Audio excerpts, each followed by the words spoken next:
जो अभी हमने अंग्रेजी में समझा उसी को हम इसमें समझते हैं। तो मशीन का यांत्रिक लाभ, जिसको अंग्रेजी में कहते हैं अपन मैकेनिकल एडवांटेज। तो मैकेनिकल एडवांटेज या मशीन का यांत्रिक लाभ क्या होता है, जिसको अपन डिनोट तो एम से ही करेंगे। वो होता है किसी जो मशीन है उसको मशीन द्वारा हम भार उठाएंगे और उस भार को उठाने के लिए हम कुछ इफर्ट लगाएंगे। तो ये जो हम रेशो ही है ये एक तरह का। तो ये रेशो क्या होगा, किसी भी मशीन द्वारा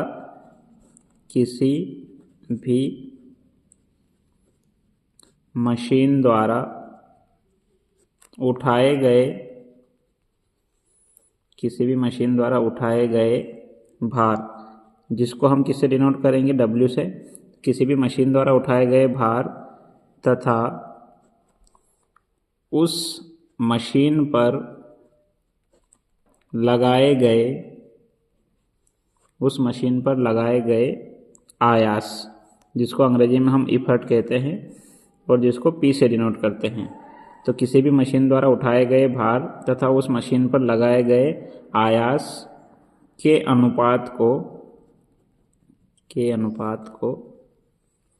हम यांत्रिक लाभ कहेंगे। यांत्रिक लाभ जिसको हम लिखेंगे MA। और अगर इसके फॉर्मूले की बात करें हम, तो यांत्रिक लाभ बराबर हो जाएगा भार बटे आयास, इसको प्रयास भी बोलते हैं, और W/P। अब अगला इसी में पूछा गया है मशीन का वेगानुपात, जिसको हम बोलते हैं वेलोसिटी रेशियो। तो मशीन का वेगानुपात क्या होता है, ये भी एक तरह का अनुपात या रेशियो होता है, जो कि किसी भी मशीन का वेगानुपात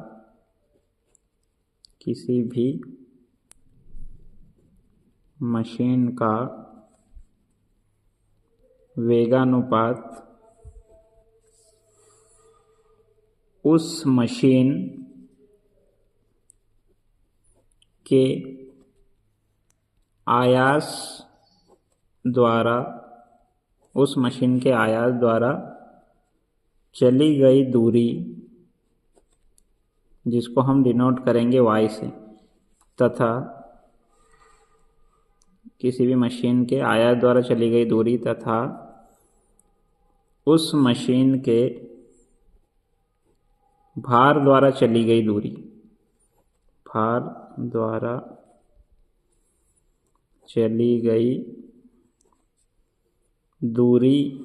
के अनुपात को हम वेग अनुपात या वेगानुपात कहते हैं। तो इस तरह से किसी भी मशीन का वेगानुपात क्या हो जाएगा, ये हो जाएगा उस मशीन के आयास द्वारा चली गई दूरी तथा उस मशीन के भार द्वारा चली गई दूरी के अनुपात, यानी कि एक तरह का रेशियो होगा।